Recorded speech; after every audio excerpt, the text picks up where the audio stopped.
Bank में saving account में रकम रख के उसका प्रॉफिट हासिल करना कैसा है।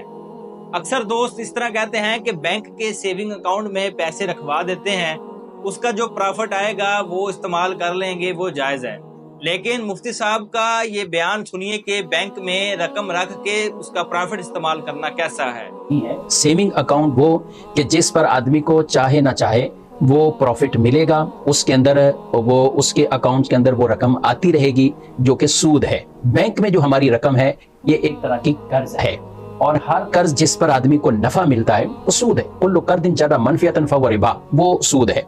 तो ये सेविंग अकाउंट होता ही यही मशरूत वो नफे वाला कि इसके अंदर इतने % आपको नफा मिलता रहेगा, तो ये अकाउंट खुलवाना जायज नहीं है। जी, तो आपने सुना कि बैंक में पैसे रख के, सेविंग अकाउंट में पैसे रख के उसका प्रॉफिट हासिल करना सरासर नाजायज है और वो बिल्कुल सूद की